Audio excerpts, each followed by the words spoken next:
Hello, everybody, and welcome back to the Lawcast. This time, we're going back to cover AEW's return to Chicago. It's All Out 2019. Kyush, 1 year later, how surprising is it that AEW had actually grown from where they were at All In? It seems preposterous. I was at All In, and I thought it was maybe like the biggest an independent company could get. And then suddenly we have like an actual promotion here. And somehow the momentum and the steam that was in All In that propelled it to being the event that it is never went away. If anything, it grew. I don't think anybody could have predicted that. No, and it's easy to take for granted looking back all this. By now, like, they've got their TV deal on TNT. They've got, the backing of Tony Khan. They've got a full roster and an office. Like, stuff in 2019, it was just Cody and the Bucks and Kenny just like calling their friends, being like, "Hey, we're gonna do a show in Chicago. You want to wrestle on it? Yeah, we can pay you like $300." And here we have what is essentially a completed product. But the real shocker is that they're about to get on TNT. Yeah. So right now they're getting their cards in order because they're about to be like, oh shit, a real promotion. Yeah. At a moment where WWE was the weakest they'd been in decades, anything seemed possible. And it was. And I do want to point out, we're 5 years away from this now, right? Does it feel like it was more recent or I gotta go back and forth on whether I'm like, oh, this feels like yesterday, or like watching the show, I'm like, this feels like so long ago. When I was thinking about the show, it literally felt like yesterday, because 2019 doesn't seem like that long ago. But when you think about 5 years in the context of wrestling history, this is like from Steve Austin to John Cena. This is from like the boy toy Shawn Michaels to Steve Austin. Like, it's difficult to put that in context. But here we are. All the same people are still here, but things are very different. I mean, one big person is now the WWE champion. Yeah. One big person is now the biggest star of an era. Yeah. But before we get to that, first, let's talk some current wrestling stories, starting with the Bash in Berlin. You won the predictions contest. You beat me 3. I'm now up, I think, 9-3 on the year. Hell yeah. It all starts with 1. We're gonna get on a bit of a roll here, boys and girls. I know, we got another pay-per-view this week, and I think this is gonna be a tight one because most of these matches I think are pretty easy to predict. So this is gonna come down to 1 or 2 matches. Yep. But Bash in Berlin, these are like modern in your houses. These like 5-match, like tight 3-hour shows. I think they're great. They're boosted by the fact that they're going to unusual locations. This crowd in Germany was tremendous. Oh God, yeah. And it's so funny too, because it almost feels like, I don't know if they had the plan all the way ahead of time that Gunther was going to be, this is going to be like his first title defense as champion. But like the idea that like people are getting like their own branded pay-per-views in like their home countries is so fucking cool. A massive star Gunther looked like here. Although Randy Orton looked like about as big a star as he ever has too, amazingly enough. Let me say this. Like, we don't give Randy Orton a lot of praise because he's just kind of always Randy Orton. Like, Randy Orton is Randy Orton. Good. But like, this is like one of the best performances he's had in a God knows how fucking long. Like, he really like actually brought it with Gunther here. It was like he was finally able to work the classic, like, NWA championship style he's always wanted to. This time it actually clicked. I was also thinking, how many times in Randy Orton's career has he wrestled somebody as big as him that wasn't like Kane or The Big Show? Not very many. Not very many.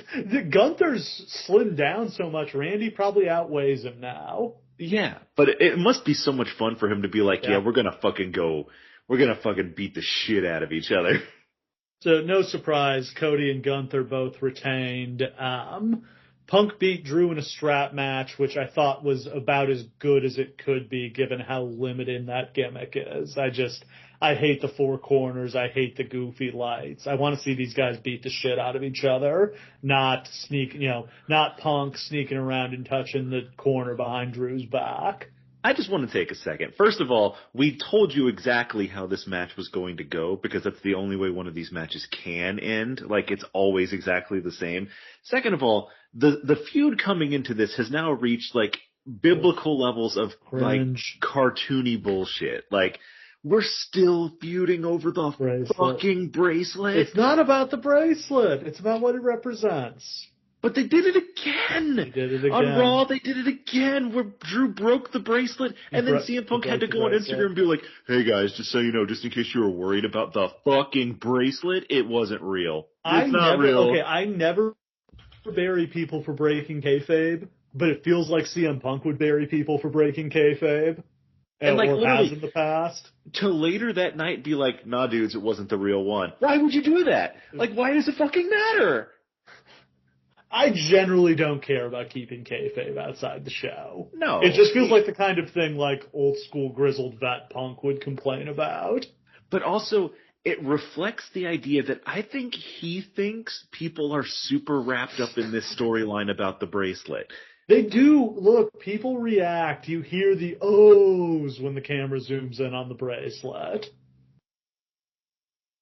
Like, look, I'm not saying that this is a bad feud. I'm not. You know what was way better version of this? The Kurt Angle, Ken Anderson dog tag thing. Boy, I think we're the only people in the history of the world who are going to bring up a TNA storyline as better, but it was! And you know what else was good about it? It only lasted 2 weeks before they got off of that and went to something else. This has been going for months, and we're gonna hit 3 months. The bracelet part of it started right after Money in the Bank, I think. Drew stole the bracelet from Punk at that SmackDown in Chicago, and, you know, it's gonna go through the first week of October for the Hell in a Cell match. And I just want to be clear, I'm not, like, again, I'm just upset because the beginning of this feud was hot. So great. Unbelievably hot. Yeah. But we've just gotten so far away from what was working, which was these guys brutalizing each other and being huge haters on the mic.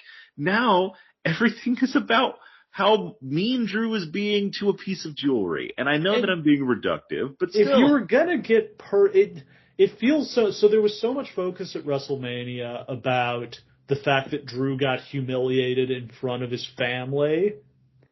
And it seems so obvious that at some point they would get to, like, Drew beating Punk up in front of AJ, but I just assume AJ has zero interest in doing pro wrestling. Yeah. You have to imagine that if AJ was willing to be part of this, she definitely already would have been, because that's the only real way obvious. to, like, elevate or something with Larry the dog. Like, I don't want to do, like, a Pepper the dog type thing, but you could do something where Drew menaces Larry. I wonder if they could get away with that. Maybe on Netflix. He doesn't have to hurt him. My idea was, like, Drew gets Larry and, like, has him in a room backstage, and he's doing a promo, and he's actually petting him and being really nice to him, but at the same time he's talking about, like, how much he's going to destroy Punk and take everything that's dear to him. God, every time we talk about this in a way that sounds good, it just sounds like something that would happen in Hangman Swerve. I know, right? The much better version of this feud happening on the other channel. Look, we don't get into WWE versus AEW tribalism because it's fucking stupid, but, like, let me say. There's good and bad to both of them. Yes. But, like, at the moment, they were basically the same kind of feud happening on both shows, and my God, is Hangman Swerve going so much better. 1,000,000 times better. He burned his house down! He burned the house down! We'll get to that in the next topic, but yes, he burned the house down. New women's tag champions, Tear Twins beat Dom and Liv. Nothing super notable here. Like, we're just gonna keep rolling into Bad Blood, where I assume we're getting Punk versus Drew in the Hell in a Cell match. Probably Punk versus Solo round 2 would be my guess. I would imagine. Like, there is set up Roman returns, and that sets up Roman versus Solo in Saudi Arabia. It is interesting that now we've entered into, we call them in your houses, and it's true, but it's also true for another reason, in that no progression happens at any of these shows. Like, it basically feels like nothing matters until Survivor Series. We're building to the Saudi show and Survivor Series, and the Saudi show is probably going to set up some blow-offs at Survivor Series. Yeah. But yeah, and that's not. It's not a criticism. It's the way it worked back in the In Your House days, where with the In Your Houses were just there to kind of build the bridge story wise to the big pay-per-views, and I'm just fine with that. I think it's great, actually. Yeah, I think it's like fantastic booking that they managed to have these shows that all of us know aren't actually going to matter, but they're just such good, entertaining shows anyway. Yeah. All right, story number 2, All Out preview. We've only had 2 weeks, but we've got a pretty big card here. I do think they've got to get off having this show so close to All In. I don't once they've moved it off Labor Day weekend, I don't really understand why we're still doing this show so early in September. It is a miracle that they've constructed this card in 2 weeks. Like, you did not have to They had to break the glass and have Hangman burn Swerve's house down. Look, okay, let's talk about this. So, this is one of the most iconic segments in wrestling history from top to bottom, is it not? I didn't know he was going to burn it down. As soon as they posted that video, though, about how Swerve had bought his childhood home, I literally sent it to you and was like, oh, Hangman's going to fuck this place up tonight. I didn't think he was going to burn it down. I just thought he was going to, smash take a sledgehammer and smash the walls and the windows and stuff. This is why it's so fun to be a wrestling fan. Yeah, I know. That morning, Swerve posted a heartwarming thing about buying his childhood home. Actually moving the way he was talking about it. I'm sure he did actually buy his childhood home. I don't think they burnt his actual No, house. They didn't. It's not the same house. No. But that is such a cool thing. That he got to buy the home that his mom and dad lost, and now he's gonna have that for his children. But also, the second that releases, all of us, are suddenly filled with dread, oh, no. Yeah. And there's something so... Eye for an eye. Swerve desecrated Hangman's home. Broke in there, threatened his family. They had to move. And no one cared. No one cares. They all cheer for Swerve and do his stupid Prince Nana dance. And it drove Hangman insane, rightfully. We don't talk enough about the fact that, what Swerve did is one of the most villainous acts in the history of wrestling. Can you imagine what you would do to somebody who did that? If somebody broke into your house and menaced your infant child? Literally, the image of him in the dark over the crib, it's just whoa!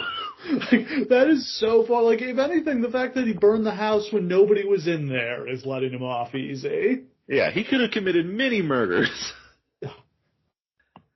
Yes, first of all, the promo Hangman cuts, which is the greatest of his career, which is so, calm as he walks through that. Terrifying. That made it so much worse than if he had been shouting. He was just Swerve, I just want you to know that, I'm sorry that your girlfriend and your kid left you, and you have no one and nothing except this house.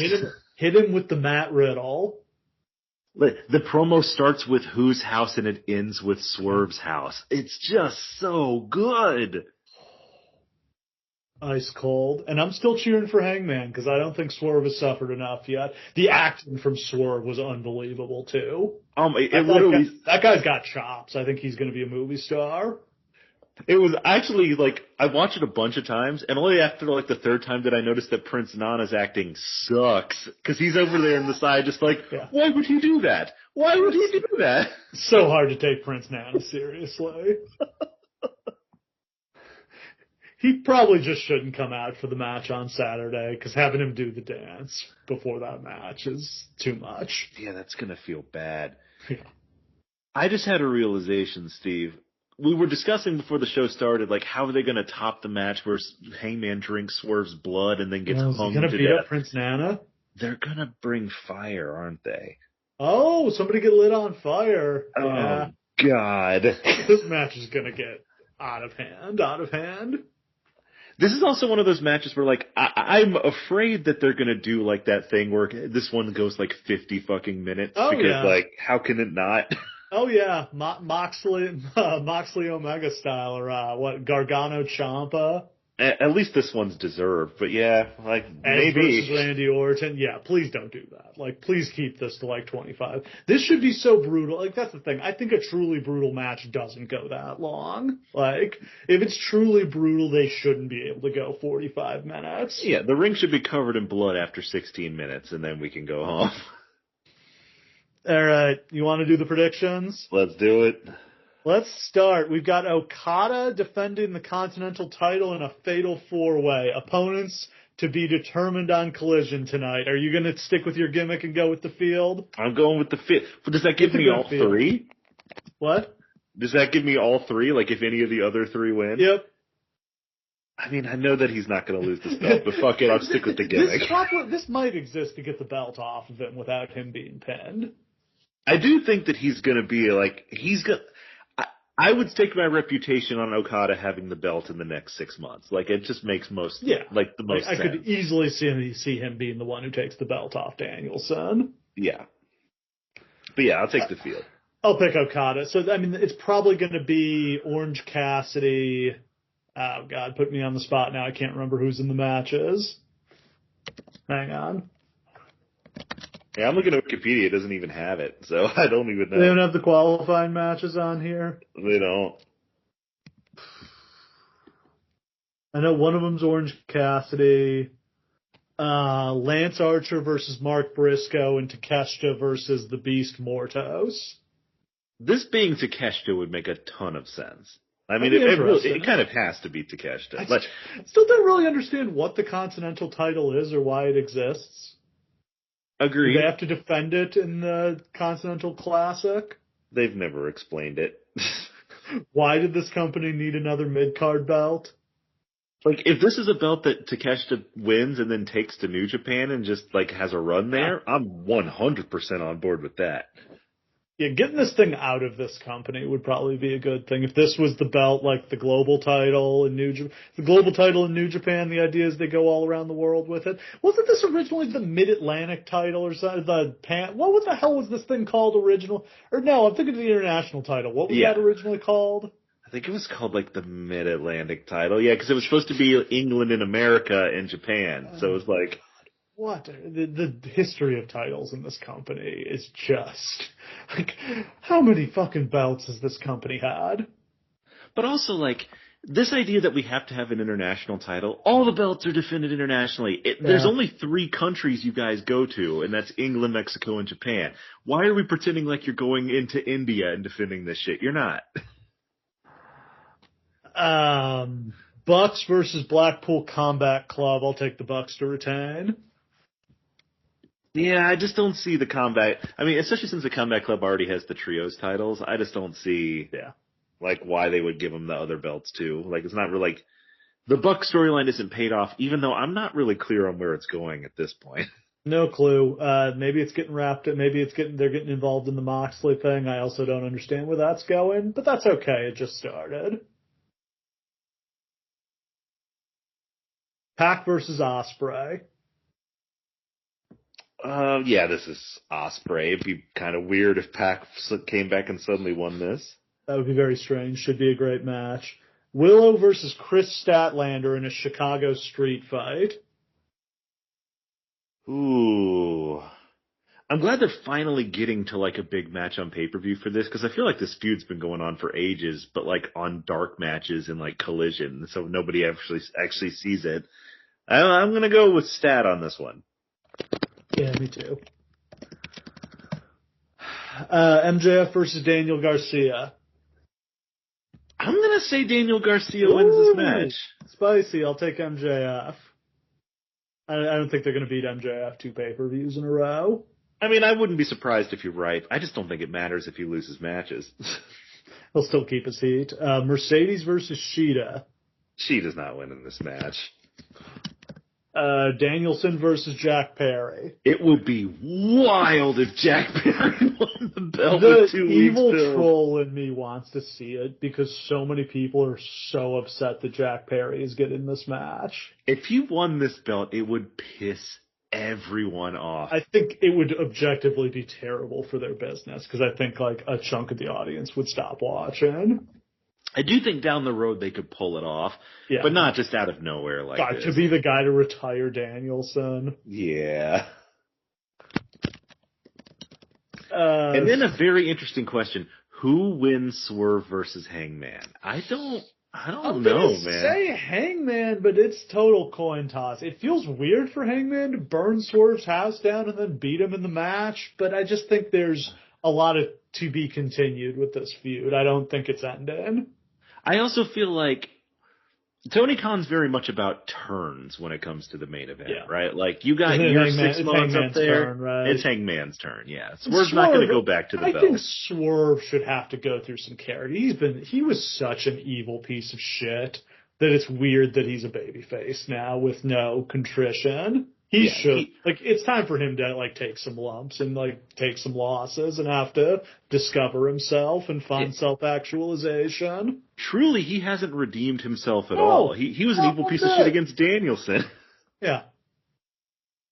So, yeah, again, even though he burned his house down, I'm cheering for Hangman here. I think Swerve deserves to get his ass beat in this cage. Yeah, I think Hangman's definitely winning this match. And if it were me, I'd give Swerve like a couple months off after this. He's had a hell of a run. Yeah. Give him a couple months, and then he can come back and, like, maybe he comes back for the Continental, or he comes back for Full Gear, World's End. Let him come back as, like, the Joker in a casino battle royal, and people will go fucking crazy. All right. I don't really have a third story this week. Story number 2 was Hangman burnt down Swerve's house. He burnt down his house! All right, let's wind the clock back to September 2019. We covered Double or Nothing 2019 back in May. That's in the archives if you want to go back and listen to that. That was the first actual AEW show. Technically, All In was a Ring of Honor show.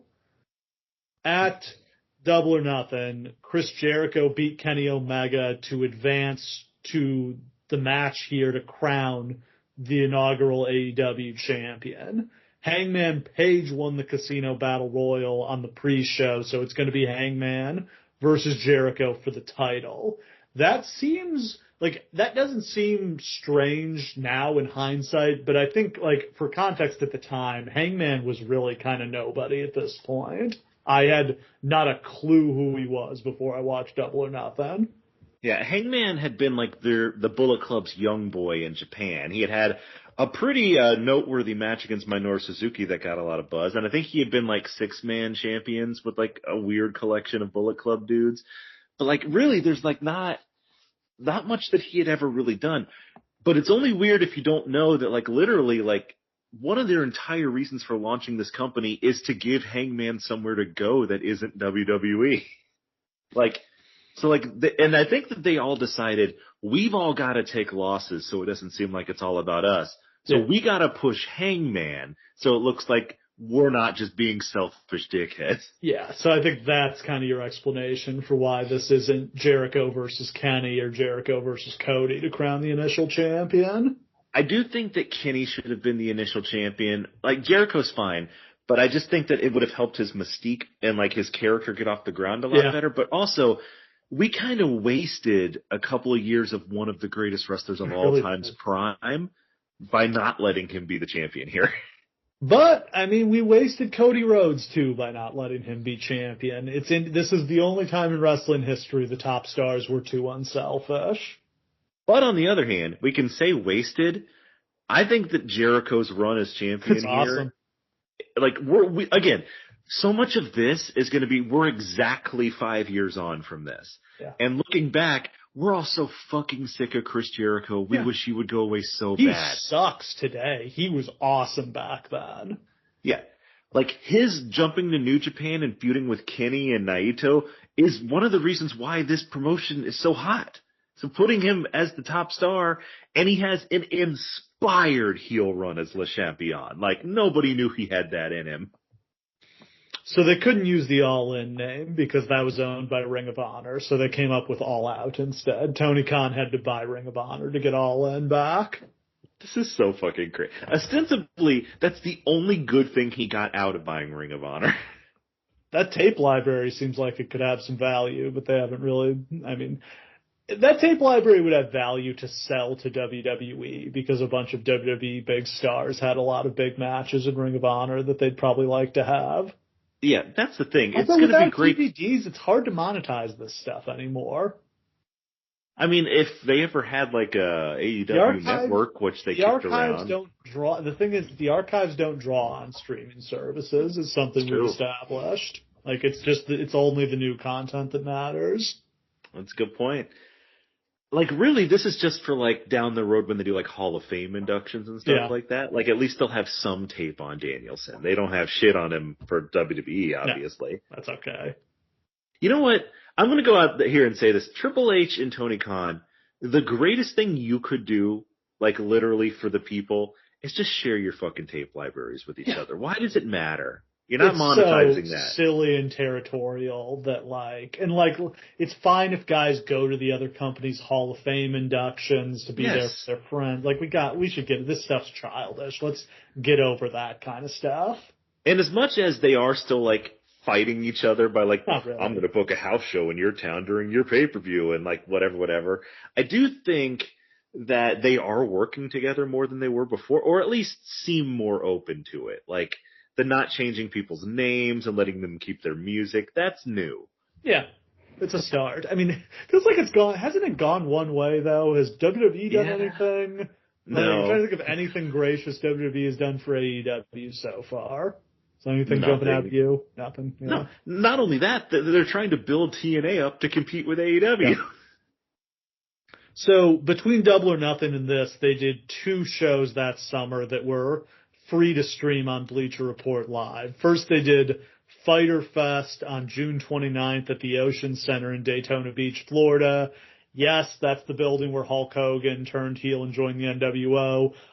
Also the show where Herb Abrams had the beach brawl. That's right. The beach bash. I can't remember what that show was called. Yeah, you can say it's the one where Hulk Hogan turns heel, but, like, let's be clear. The Herb Abrams show is the one that's important to us. The main event was Jon Moxley versus Joey Janela in an unsanctioned match. We also had The Elite versus the Lucha Brothers and Laredo Kid, and Cody versus Darby Allin in a 20-minute time limit draw. I don't think I ever saw this show. I think I watched that one. It had a bunch of goofy skits making this. So it's called Fyter Fest as a reference to the Fyre Fest music festival. Yes. That's a dated reference. At this point, I think in 2019, the documentaries about that had just come out, so it was good, kind of like gotten more attention, received some more recent attention. But yeah, there's a bunch of goofy skits about, like, they're trying to put on a wrestling show and, like, they don't have catering, like a bunch of jokes and references to the Fyre Fest music festival disaster.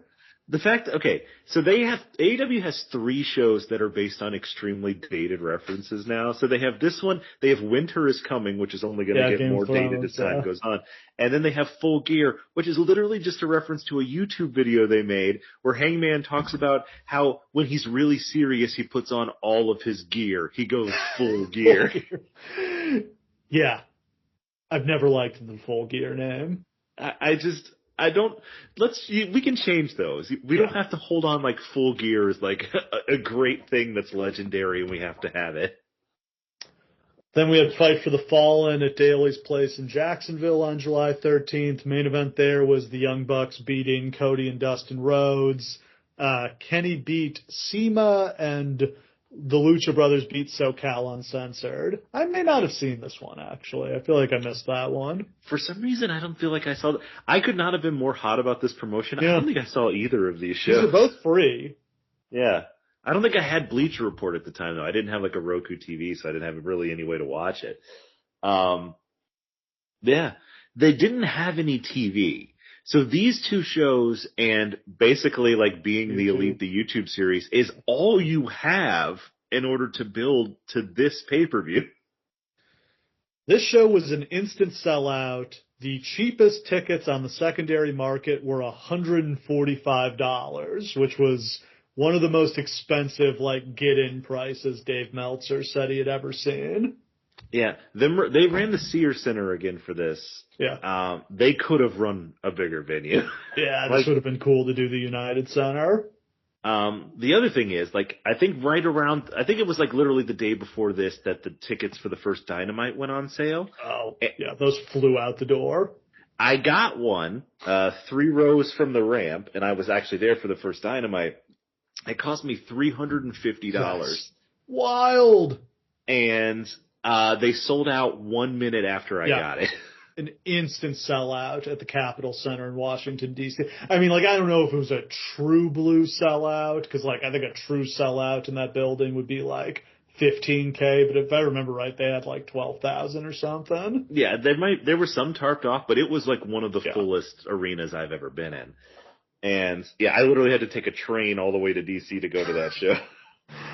About 2 weeks before this, WWE announced NXT would be going on USA on Wednesday nights to go head-to-head with Dynamite. Game on, motherfucker. I will always think that this seems like an all-time petty move that made no sense. Like, I get Vince trying to stomp out burgeoning competition, but I feel like this means... The perception in the industry was WWE, that even NXT was going to steamroll Dynamite. Yeah. But it seems like Vince... Seems insane, but that's what they thought. Vince was more offended that somebody was trying to come for the throne. Because, like, he wasn't afraid. He only put NXT up against him. But, like, if he had put, like, SmackDown, it probably would have steamrolled AEW. Yeah. But, like, instead... WWE today, even having lost a very large chunk of their TV audience since 2019, like, Raw is still doing quite a few more viewers than Dynamite ever did even for their premiere. Right. And but him putting NXT up against it is like their undoing, because when AEW does beat NXT, that like looks like a blow against WWE, even though it's not even one of their real programs. Yeah. Kenny Omega versus Jon Moxley was announced for this show, but Moxley has a staph infection that he got working over in Japan, so he can't do the show, and we get Omega versus Pac instead. I guess they settled their creative issues with Dragon's Gate or whatever. Although Pac wins the match, so maybe that was why this worked out okay. All right, let me put this to bed. After all of these years of like people saying this weird shit about like Dragon's Gate wouldn't let Pac lose. Pac wouldn't let Pac lose because he had been on a 285-day undefeated streak after leaving WWE. So he wasn't willing to take a loss yet until he lost the Dragon Gate title, at which point he was okay with that streak being broken. But he wanted his first loss to be somebody beating him for that belt. It wasn't that Dragon Gate got weird and like they didn't have any relationship with AEW. That's not what was happening. We're also going to get the Young Bucks versus the Lucha Brothers for the AAA tag titles in a ladder match. They've traded these belts back and forth a couple times this year. Doesn't it feel so funny that there's only one belt on the show? Like I know that they're introducing... there's the world title. Yeah, the AEW only has one title at this point. Like they're still defending other companies' titles because they haven't had time to make them yet. This could have just been for the tag titles. Maybe that was like a favor to AAA's to put them on here because, like, again, AAA they are just fresh off like letting everyone out of their prison sentence AAA like Lucha Underground contracts, and like they were literally everybody knew that Pentagon and Rey Fenix are going to AEW once they were finally free. So this just kind of seems like we'll put your belts on the show just as a fop to the fact that these guys are definitely ours now. We're also going to get Cody versus Shawn Spears, the former Ty Dillinger, and also Cody's former friend who betrayed him and smashed him with a chair, which legit split the back of Cody's head open because the lip of the chair caught him. I'm going to say something that I feel like is pretty controversial. That was an incredible way for him to debut, and that chairman character is actually genuinely good. That's pretty good. Shawn Spears was good here. Like, he's not the greatest pro wrestler or anything, but this was just fine. And this match with Cody and this story is quite good. Basically, the story is when they announced his signing, Cody referred to him as a good hand. That was like the most praise he could muster for his longtime friend. And Shawn took that as a tremendous slight. And maybe you wouldn't take Shawn Spears particularly seriously, but if Shawn Spears had Tully Blanchard in his corner, a man who knows more about beating Rhodeses than anyone. Sure. Man, seeing Tully Blanchard again here was pretty wild. Like, hadn't been on national wrestling television since he was fired from the WWF in 1989. That's the wildest. Of course, you remember that Tully Blanchard is a fucking asshole, and that's why he wasn't on television. But, like, that's neither here nor there. It was just so wild to see him. And, like, the hunger for people when they saw him and Arn in the same ring. All right. Before we get into the show, are you ready for the AEW Lightning Round? Christ, I don't even know what this is going to be. Yeah, let's do it. Harley Race passed away at age 76. Heaven just got a little rougher. That's a shame. He definitely would have appeared on as like part of Team Nightmare, wouldn't he? Fuck yeah. Jay White beat Jon Moxley for Moxley's first pinfall loss in Japan. Jay White, the Dragon Slayer. Jay White was on such a fucking run here, man. Like, to think that we would have him in America now and that it really wouldn't matter at all is crazy. Kota Ibushi beat White in the finals of the G1. Another guy who we've had in America, and that seems crazy. Cain Velasquez debuted in AAA and tore the house down. Which unfortunately will make WWE think, oh, this guy can be a main eventer, let's bring him in. Seth Rollins defeated Brock Lesnar in the main event of SummerSlam to become the Universal Champion. Is this Brock Lesnar's most, fuck it, let's just get to catering of all time?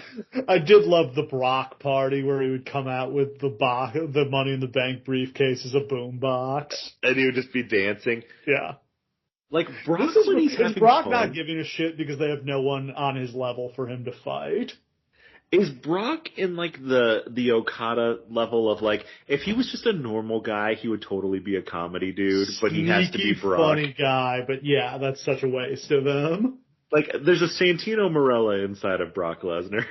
There's something, anytime he does anything remotely comedic, it's hilarious because he's so big and terrifying. But he's also very goofy looking. He looks like a child. Yes. AEW bought movie theater ads that ran in AMC theaters before showings of Hobbs and Shaw, which starred Dwayne Johnson and Roman Reigns. That's smart marketing. I think that was good bang for their buck. Oh, absolutely. I think that's great. Stars ordered the pro wrestling drama Heels, starring Stephen Amell and later CM Punk. That seemed like a bigger deal at the time, didn't it? I've never seen this show. I don't know if this has popped up on any other streaming services. I don't know if it's any good. I watched one episode, the one that AJ debuted in as a character on the show, because I was like, oh, that's pretty interesting. We haven't seen AJ in a while, and it wasn't very good. It's just not a good show. I've always thought you could get a good drama out of a story set in an 80s wrestling territory. Yeah, we did. There's so much to mine there. Yeah, we got it with the Von Erichs. Yeah, I mean a TV show. Yeah, I know. You could make 7 seasons out of the rise and fall of World Class is the thing. Part of the problem the movie had was they had too much tragedy to cover in too little time. The problem with a show like Heels is that, for the people who are actually watching who are wrestling fans, everything that you try to explain feels like talking down. And to people who aren't, you need to explain lots of stuff that everyone else understands already. That's what made Glow work, was because in the show none of the women were wrestlers. You could get away with all the exposition. Yeah, exactly. Meltzer reported that Mike Tenay was supposed to be the GM of 205 Live, the role that instead went to Drake Maverick. What? Yeah, I know. Mike Tenay is the GM of 205 Live. Sounds amazing. That doesn't sound true. They never even flirted with bringing in Mike Tenay at any point, did they? Well, this was a point. They also tried to rehire Jim Ross. They tried to hire Shivani. They were trying to just keep people away from AEW. Got it. Meltzer also reported today was in discussions with AEW about a commentary role. I don't know why this didn't happen. Maybe he wasn't up for the travel. But at least he could have been their Mean Gene or something before they got Renee. Getting Tenay would have felt good. Correspondent, yeah, or just a podcast host. Also, think about how much it benefited AEW that every other major company has burned their bridge with all the best commentators in Fired wrestling all history. their good announcers, yeah. Yeah, Jim Ross would have gone back to WWE had they not And made treated him like fucking shit furious. so many times, Yeah. And finally, the Hammer. At the NXT show the night before SummerSlam, Adam Cole defeated Johnny Gargano in a 51-minute 2 out of 3 falls match. God, what did we do to deserve that? They may as well have called that the Jump the Shark match. Yep. This actually benefits AEW hugely because NXT's NXT on their actually ass now. it literally hits like this point where everyone's like, all right, this isn't good I can't anymore. Right when AEW comes along. All right, to get into the show, it's Saturday, August 31st, 2019. We're at the Sears Center in Hoffman Estates, Illinois. A crowd of like 10,500 on hand, looked like a legit sellout.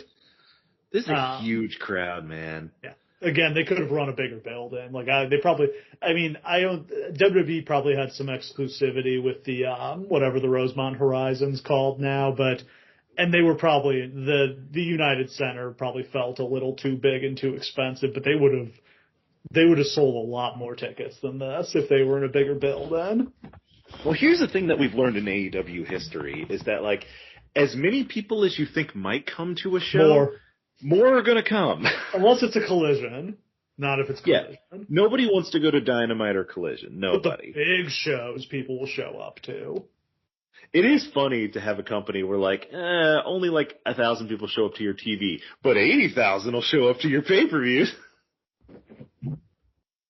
They did 101,000 buys, which is down a little bit from the 110,000 Double or Nothing did. Meltzer reported only 46% of people who bought Double or Nothing bought this, which seemed like a bad omen at first because it was like, oh shit, like they only got half the people who bought last time to buy this time. But it turned out a bunch of different people bought it this time, so that was a good thing.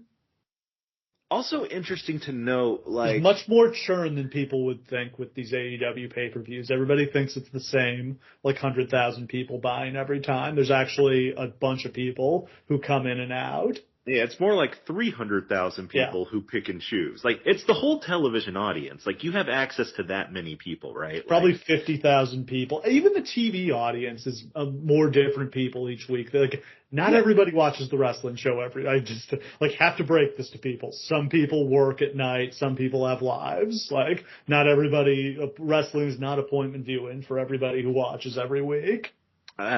Just to put this out there, I've watched hundreds of Dynamites, and I've never watched one live ever in my entire life. Yeah. It's just not a thing that I can do. On commentary, we've got Jim Ross, Excalibur, and Golden Boy. Who is I do not remember Golden Boy. This is Alex Marvez. He was the commentator for NWA Hollywood. He is bad. It's not even that he's bad. This is just a mismatched commentary team. No. Alex Marvez is a different guy. Oh, this isn't Alex Marvez? Alex Mendez. They're two different people. Oh. Alex Marvez also worked here. He's doing the backstage interviews here, I think. Oh, shit. I just thought that they were randomly calling him Golden Boy. I don't know who Alex Mendez is then. Not at all. I don't really recall him being around much after this. He's not a good fit. It's not that he's bad. Let me be clear about this. It's not that he's bad. It's just that he is a bad fit for these other two. Excalibur doesn't have it yet, and he and Jim Ross are a really awkward duo because they are not speaking the same language at all. They later settle in. I don't know. God, when do they actually settle in? Because it still feels like they're kind of push and pull over the play-by-play for a while. When Jim Ross cedes the play-by-play to Excalibur, that's when it clicks. That's so obviously the way this should. Like, at this point, JR is the analyst. Like, JR is the grizzled old guy, like, talking from experience and filling in history I understand. The tough part for JR, some of the history is, like, he just doesn't know the backstories on a lot of these people as much because he didn't watch all the indie wrestling. But he also he doesn't know the hold names, like the names of their moves and stuff. So that's better for Marvez to be, or for Excalibur to be doing. Yeah. Meanwhile, Excalibur came up in PWG with all of these guys. He knows everything about everyone going back to their training. Excalibur turning out to be the best modern day announcer is so weirdly out of left field considering he had only been announcing PWG up to this point.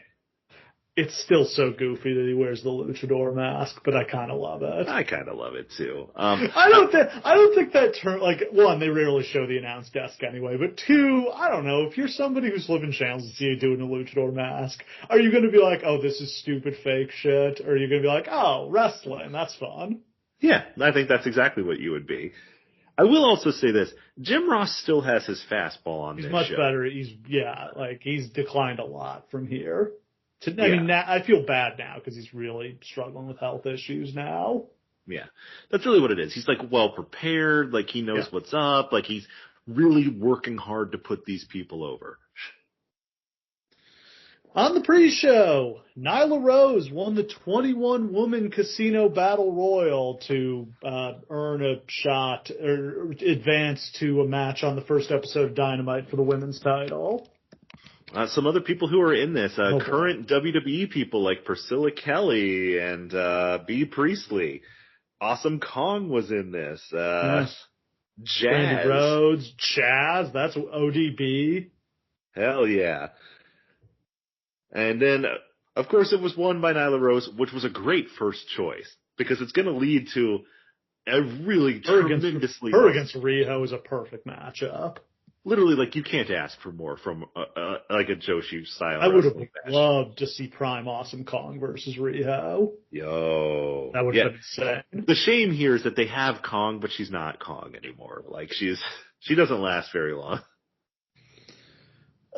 We cut straight in for a performance of the national anthem, and then the opening package recaps the events of the past year since All In. I loved that, showing the introductory press conference and all the stuff that's happened since then. You kind of need to do this because I guess there really wouldn't be that many people watching this who weren't keeping up with that sort of thing because how else would they know to be watching this? But at the same time, it's been a year and it's good to catch back up.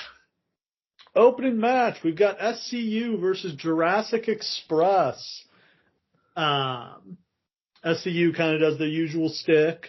Lucha Express have a cool Jurassic Park intro with the glass of water shaking.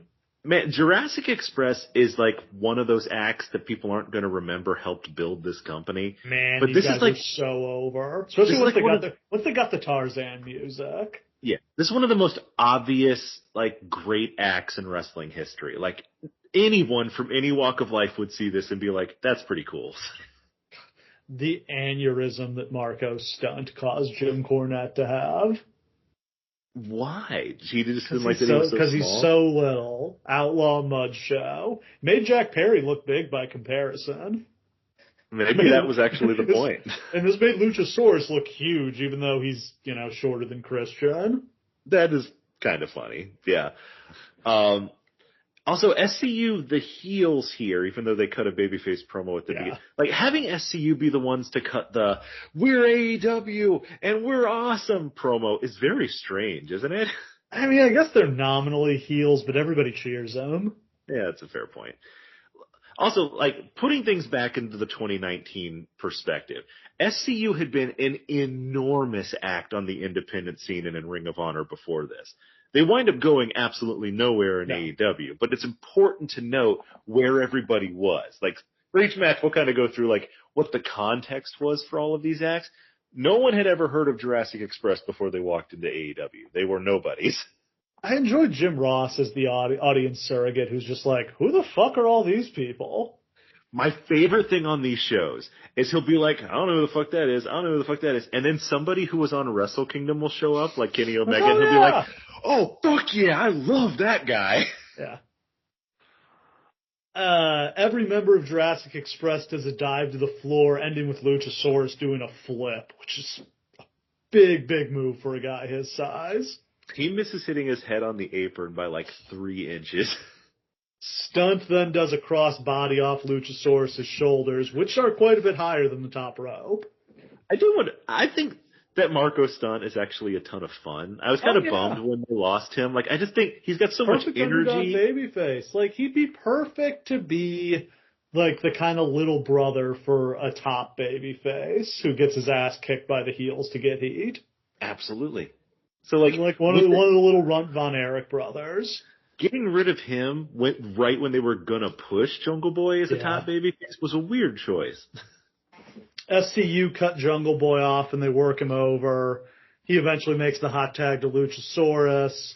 Luchasaurus hits a choke slam and a standing moonsault. That's awesome. Yeah, it is. God, and like even today, I'm not sick of Luchasaurus. Every time he wrestles, I'm like, this guy fucking rules. I love when Christian Dead names him. Let's accidentally call him Luchasaurus. The fact that Jurassic Express were one of the biggest acts in the history of this company, and then Christian happened like a meteor landing and killing the dinosaurs. Just ruined all of their lives. Just like, they're all like grimdark now. Jungle Boy comes in with a tope. There's a triple team on Jungle Boy. SCU hit their celebrity rehab move. Then Sky hits a somersault senton to the floor, and a best Meltzer ever on Stunt gets the win for SCU.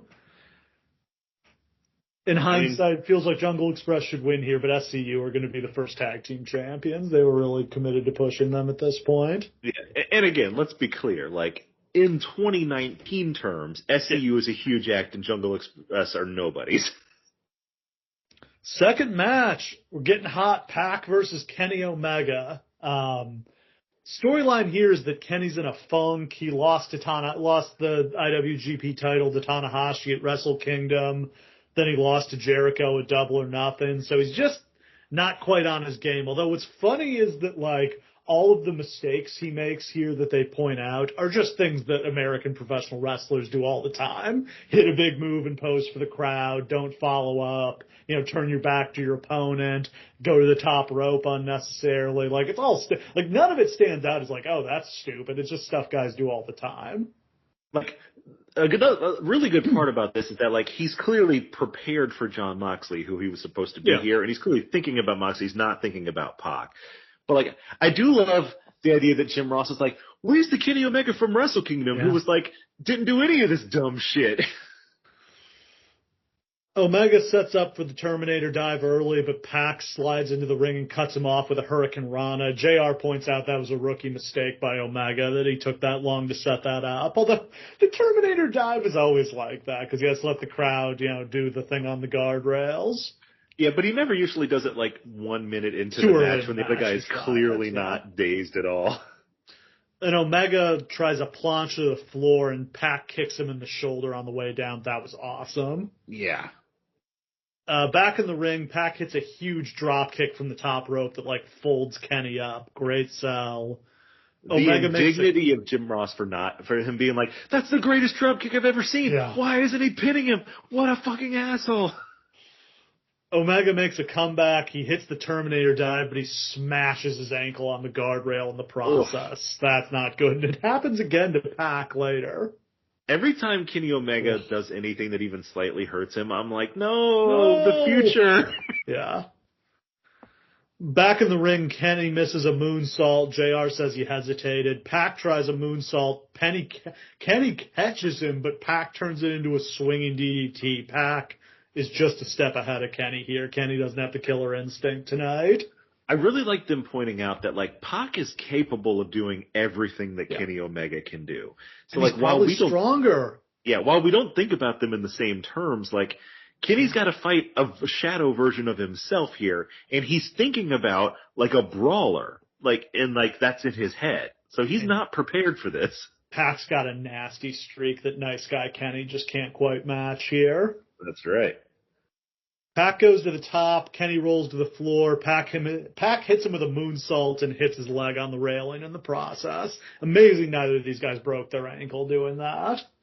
The weird thing is, like, when he, like, lands, he, like, holds his shoulder and not, like, his ankle, which he clearly obliterated on the guardrail. He may have landed on his shoulder and hurt that more. I mean, he does have kick pads on. Yeah, that's a fair point. Pac with a 450 splash, but Kenny kicks out. They trade shots until Kenny hits a huge kick that knocks Pac into the turnbuckle, and Kenny hits a buckle bomb and a spine buster. Later, Pac comes off the top, but Kenny hits him with a drop kick, an Ushi-Goroshi, and a V-trigger. Pac comes back with a cutter where he springboards into the ring, then a German suplex, another one, and a third one, but he can only get two. Pac puts Kenny on the top rope. He goes for a Hurricane Rana, but Kenny drops him onto the top rope. I don't know if that landed the way it was supposed to. That looked a little funky. Yeah, I don't think it did. A Snapdragon suplex by Omega, the V-trigger. Kenny covers, but he can only get two. Pac comes back with a super kick. Kenny cuts him off with another V-trigger and another one. They then botch a Poison Rana where Kenny mistimes his flip. Just, one of those things that's tough. And for people who are less talented than these two, that could have killed this match because you feel the air come out of the crowd when that happens. And then they quickly have to get it back, but they do. Kenny goes for the one-winged angel. Pac turns it into the brutalizer. Kenny's got nowhere to go and he passes out. The referee calls for the bell. I was stunned by that result and had a sinking feeling in the pit of my stomach that Kenny had lost another big match. I think this was a mistake. First of all, I just want to be clear. The sell that he does on this brutalizer, Kenny literally falls down onto his face while being held in this thing. Like he has passed the fuck out. Yeah. He's gassed. He's being stretched. He can't breathe. I'm not against putting over somebody like Pac, and I'm not against surprise wins. But you just get this sense from the crowd reaction that, they're not ready for Kenny to lose matches like this yet. It was very interesting, and I think in hindsight they didn't really deliver because Pac does not end up being a featured player for this company. And, the Kenny's in a Funk storyline just doesn't – I don't feel like it really paid off. Yeah, it eventually pays off when he turns heel, but it takes a while to get there. Yeah, loved this match. Thought this was just awesome pro wrestling. Yeah, this is incredible. Next up, we got the Cracker Barrel Clash as Darby Allin takes on Jimmy Havoc and Joey Janela in a triple threat match. That's a nice sponsorship they landed here. I wonder if they were happy with their sponsorship after. Do you think somebody from the ad company was just like, oh yeah, a wrestling company like WWE wants us to do some sponsorship. Let's do it. And then they had to watch the match. I'm so excited for you to do play-by-play on this fucking car crash of a match. Havoc immediately goes to the floor and pulls out a chair and a table and then a staple gun which he uses on himself. We get the first you sick fuck of the match, but not the last. Darby and Janela beat down Havoc and tape him to a chair on the floor. Darby gets a handful of thumbtacks and puts them in Havoc's mouth. And then they duct tape his mouth shut. Yeah. Symbolic. Indeed. Janela hits Darby with Emerald Flosion on the apron, and then he pulls out a tennis racket, which is clearly a shot at Jim Cornette. Yeah, he throws it to the ground, and Excalibur says, who the fuck would use a tennis racket? Fuck guy we know in Louisville. Yeah. Havoc gets back in the ring, gives Janela paper cuts between his fingers, and then staples his forehead. Yeah. Havoc monkey flips Janela, but he lands sitting in the chair, and then Havoc staples his mouth. You sick fucks. Ironically, this is the smallest spot of the entire match where they do the monkey flip and he lands in the chair, but it might be the most over spot in the entire match. It's cool as hell. Darby gets up on the apron. Janela hits a running sunset flip powerbomb down to the floor through a table. Janela then goes for a moonsault to the floor, but misses and smashes his leg on the metal ramp. The sound this thing makes when he hits the ramp, I've never seen anyone do a full top rope moonsault to the floor and hit nobody. Just hit the ground. Havoc drags one of the barrels from the ramp down to ringside. Darby brings his skateboard with tacks in it and jumps off the top onto Janela's back. Then he hits Havoc with a coffin drop off the apron through a table. So, okay, let's talk about this like run of 3 spots that Darby does here. Okay, the skateboard has tack sticking out of the bottom of it. He like jumps off the top rope and does an ollie where he kicks the board down into Janela's back, and you see like 20 tacks sticking out of Janela's shoulders after this. So he did it enough that those things stuck in. Sure Then did. he quickly runs out. There's like a quarter setup table, puts a Havoc through that. Then he goes and gets a table, sets it up. Oh, he gets the stairs, puts Havoc on that, grabs one of the giant barrels that are bigger than him, puts it behind his. And as he's putting it behind his back, you hear the crowd start to like murmur, like, "No, this isn't going to happen, is it?" He jumps off and takes one of the most disgusting bumps I've ever seen. And then after that, he puts Havoc on the steps, goes for the coffin drop off the top rope with the barrel, but he misses and smashes through the barrel. He literally, like, they showed in slow motion, his head, like, whiplashes back and hits the stairs. Like, this bump is stiff. Janela goes to the top, but Havoc cuts him off and superplexes him through a barrel. Only his legs hit it. Yeah, he kind of misses it. And then Havoc hits the Acid Rainmaker through the remains of the barrel to win. Hated it. Not a big fan of this? No. I don't think this is real pro wrestling. As a spectacle, I enjoyed it to some extent. I will say, Darby really shines through here. Yeah, Darby's awesome. I don't really care for Janela or Havoc. No, and they don't last, one because he's a rapist and the other one because he just doesn't really fit on the show. But, like, you get a sense watching this that, like, oh, that Darby guy's a fucking star. These other 2 choco fucks are assholes. You can see why Darby became a star. Literally every single thing he does in this match, like, explodes off the screen. That spot with the barrel, which he must have thought the barrel was going to cushion that blow a lot more than it did, is like, gosh, for anybody else it'd be the biggest bump they'd ever taken in their career. For him, it's just the beginning. Next up, we got the Dark Order against the Best Friends, with the winners getting a bye through the first round of the tag team title tournament. Is the Dark Order the thing that worked the least in early AEW? I think it was. I think it was. So, like, of all of the influences that people have, like, coming into AEW, Tony clearly wants, like, to bring in Chikara, because Chikara has died now because Mike Quackenbush is a scumbag. So he clearly wants to, like, keep it alive here. And it's not that the Dark Order doesn't work at all, but to push them hard as a serious act isn't clicking one bit. No, they are literally the Dungeon of Doom here. The funny thing is that when they embrace being the Dungeon of Doom and a bunch of comedy weirdos is when they get over. Oh, they get massively over. Well, first, once they bring in Brody Lee as their leader, that was good. Yeah, and suddenly, after this Brody whole died, thing, they became incredible baby faces. Of all of the what would have been things in AEW, it's genuinely interesting to think about what this company would have looked like if Brody hadn't died, because I think they were kind of going to build it around him. I think he was going to be the top heel. Like, he was absolutely the heel they needed. His program with Cody was so awesome. And he made the Dark Order thing make sense and work, because finally you had, like, a guy in it that really makes it good. This was a fine match. At one point, Taylor hit an Ace Crusher, and JR says they'll find a new name for that move next week because he doesn't want to say Ace Crusher. But, I mean, that move has had 500 names. The Dark Order got the win after they pinned Trent with the Fatality.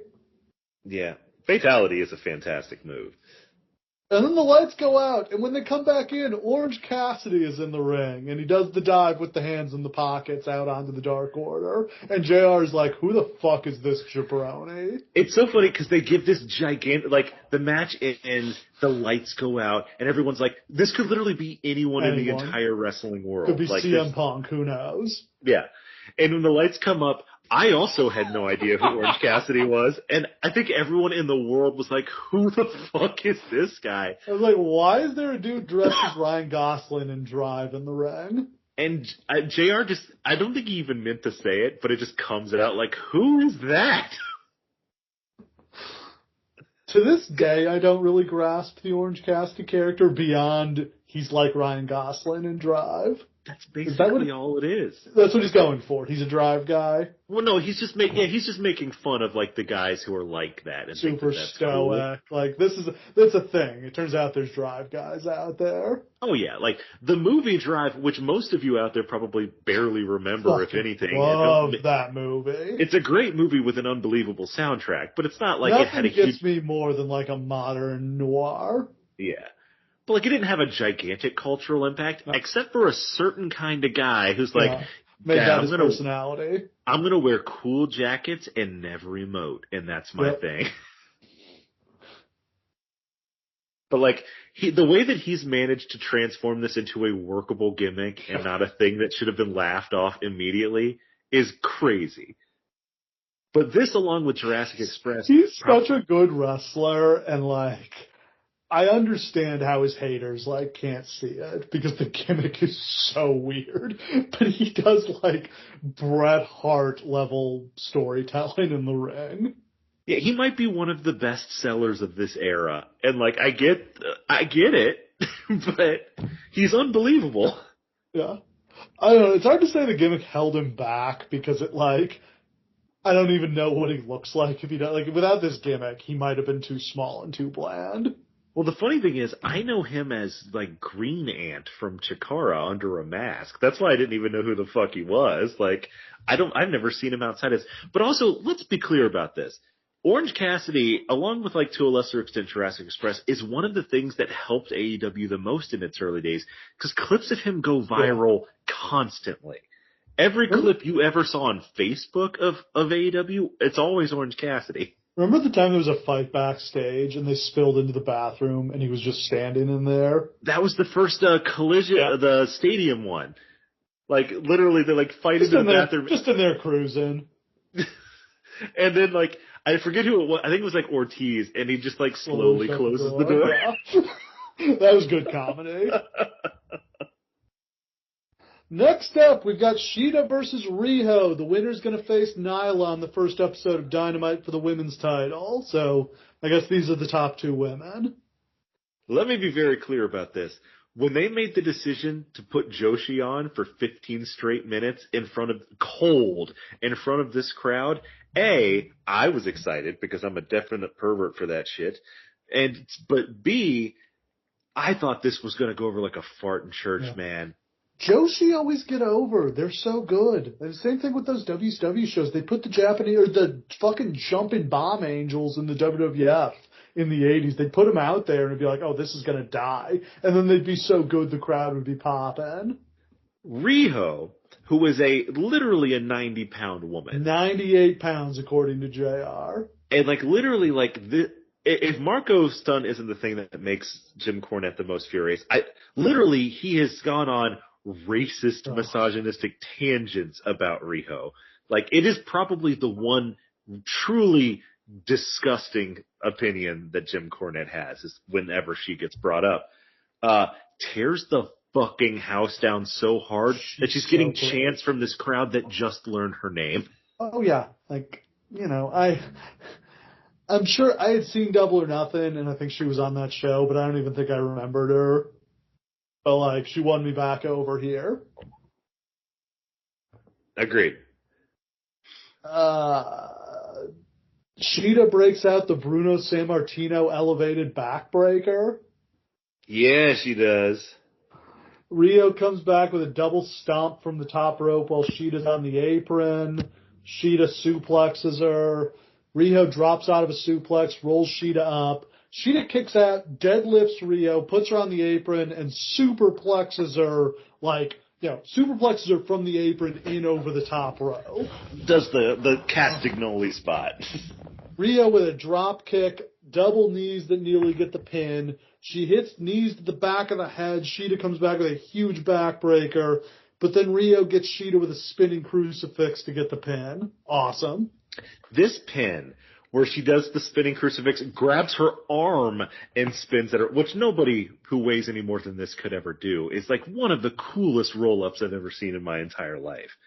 Like, the way that Riho manages to have credible offense despite being 90 pounds is truly ridiculous. This match tears the house down. Totally won this crowd over. Unfortunately, they bring in like a string of other Joshis after this who don't really work because they're just not as... Yeah, so there's a lot of Joshi acts that are like kind of harder for people to understand what the fuck they're doing. The, who is it who does the Freddie Mercury? Sakura? Yeah, Emi Sakura. Yeah. And like, they brought in like the magical flying girl, like... It's just stuff that doesn't immediately click the way that Riho and Shida do. These two are ready. It's a mistake to have too many Joshi. Like, Riho's really special if she's the only one, or if you got like Rio and one bad Joshi. I also think one of the smartest things they did was just throw a bunch of money at Shida and be like, hey, you're gonna be our champion for a year. Yeah. That was really important in like solidifying this women's division to start with, because she's so fucking good. Next up, we've got Cody versus Shawn Spears. Spears has a cool entrance where the lights go down and then a spotlight comes on, and he's sitting in the chair that he smashed Cody's head with. Fucking Shawn Spears. I'm never going to say this again, so I'm just going to say it now. Shawn Spears is fucking awesome here. Yeah, like, he's got the contacts. He's got like he's wearing Cody style gear. I don't know if he always did this or if he was just going for like, I'm the evil Cody here. They do this. So, like, to paint you a word picture, like the lights go out, they come back on, he's just reclined on a folding chair, like with like his hood over his face and a spotlight on him.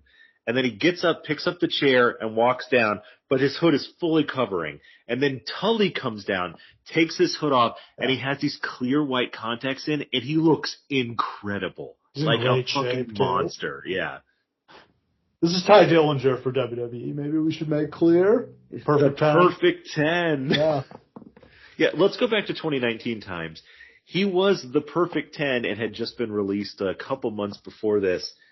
And it was one of those things where, like, people acted really upset at the time that he had been released, even though, like, what was that character ever going to be? The number of wrestling shows where we had to deal with the crowd chanting 10 whenever the referee was doing the count. I did like here where he got up on the turnbuckle, looks at the crowd, and then sarcastically goes, 10. Then Cody has a Star Trek themed entrance. What the fuck was this? With Brandy, DDP, MJF, and his dog Pharaoh. Okay, let's paint another word picture, because this entrance takes 5 minutes. First, we see Brandy walking down a corridor backstage dressed as 7 of 9 from Star Trek. Then, in like maybe the moment of the night, DDP comes out dressed like a Star Trek character. And then MJF comes out, and it's very cute that MJF actually participated in this, because you can't imagine him doing something like this now. He's also dressed like a Star Trek character. He still got the scarf, though. MJF is walking the dog, which is very funny. At least are we paying tribute to the greatest Star Trek movie, Into Darkness? Yeah. Is that a shitty? Oh, hold on. Wait, whoa. It's the most heelish thing I've ever said on this. God. They all come out to the ring, but before they do, we have to do Benedict Cumberbatch. Yes. Oh, God. Then the chandelier raises up, as it only does for Cody. This is the most heelish entrance of all time. I can't believe they had him keep doing this for so long. Like, this is the most heelish shit imaginable, to have an entrance that only you are allowed to have that takes 5 fucking minutes. No wonder he got turned on. My God. But we're all so much a member of the cult of Cody at this point that we all ate it up.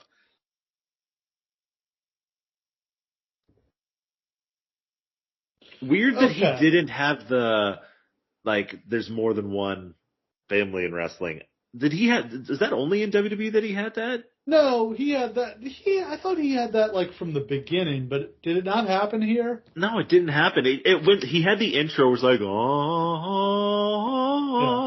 and then it went straight into the music, and I was like, wait, what?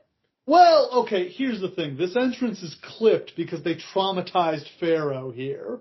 Oh, you're right. So this is where they brought Pharaoh comes out for the entrance, and they set off Cody's giant pyro, and they scared the fuck out of him. You can still see, like, they cut and come back, and it's like a minute later, but you can see Pharaoh is freaked the fuck out, and MJF is like trying not to break character and comfort him. And the other thing is too is that like I don't think MJF knows this dog very well. I don't think they hang out all the time. Probably so, like not. he's trying to control this dog in this moment. It's got to be tough for Cody not to like immediately go to his dog, right? So Tony Khan like acknowledged this was a screw up. They also like I think Brandy said they weren't supposed to set the big pyro off. It was just supposed to be the flames, which I think the flames, I mean, like, look, just generally bringing the dog out in front of a big crowd and flashing lights may not be the best thing in the world, but it's the big pyro that I think scared the hell out of them. Yeah, the explosion. Yeah. And like Pharaoh never comes out for a match ever again. Even at SummerSlam, which is the last time we'll ever see Pharaoh, he doesn't come all the way out to the ring. He's probably too scared to after that. I bet he is. Bad. And he's Cody's anxiety dog.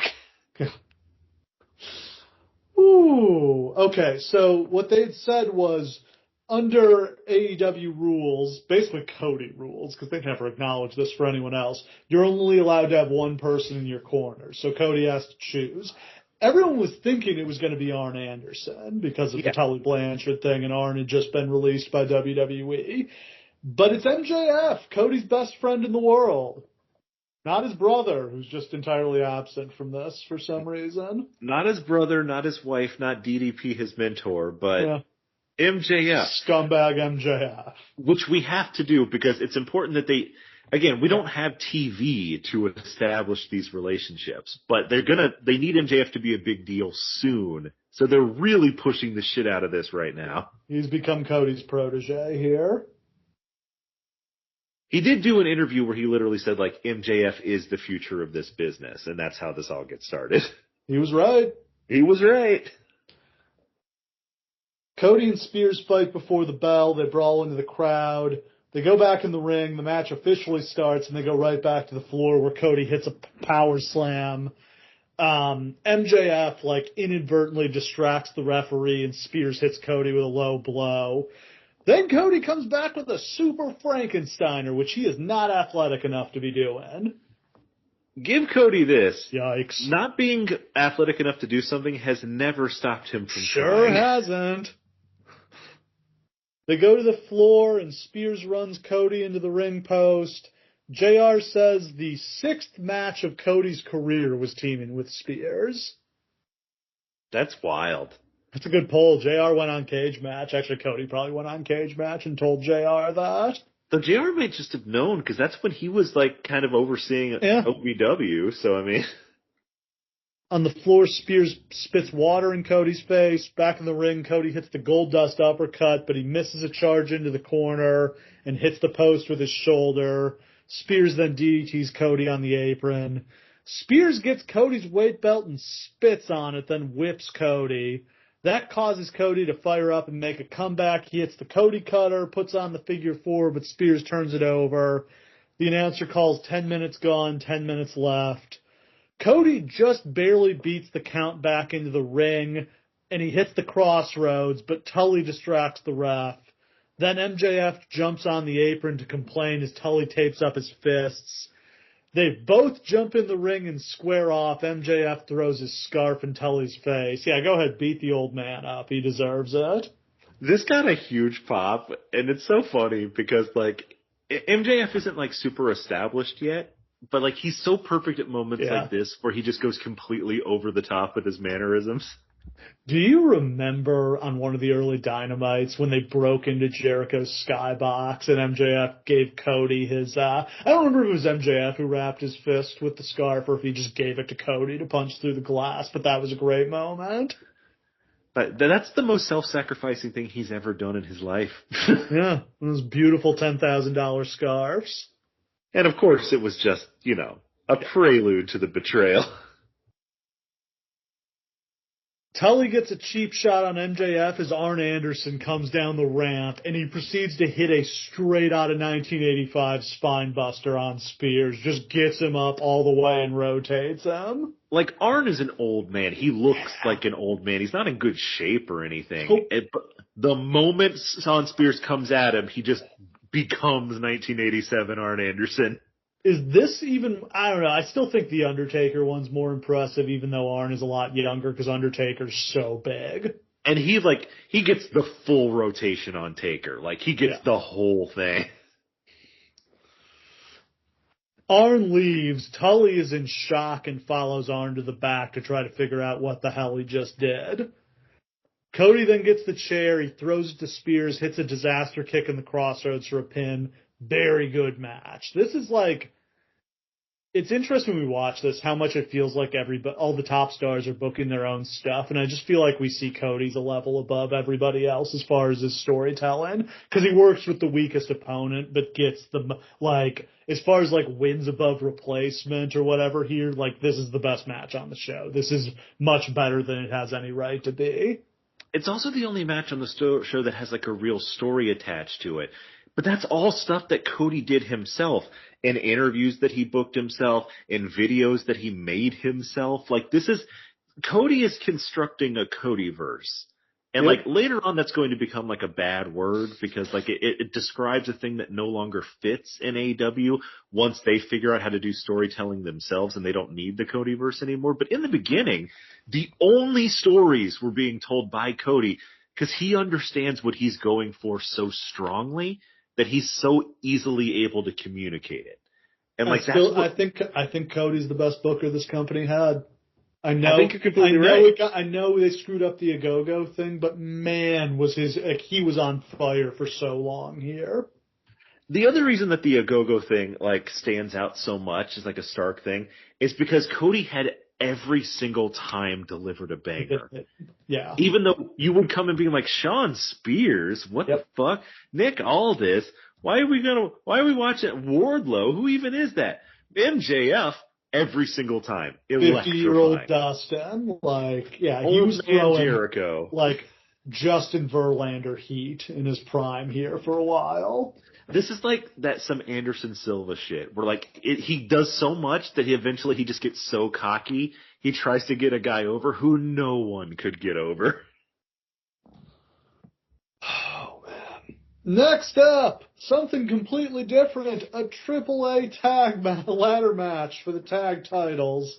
Lucha Brothers versus the Young Bucks. It's the 6th match they've had this year. The Bucks have a 3-2 edge in those matchups.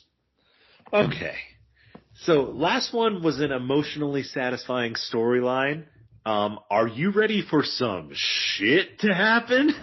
Yep. Because you're about to see, 20 of the most wild moves you've ever seen in your entire life.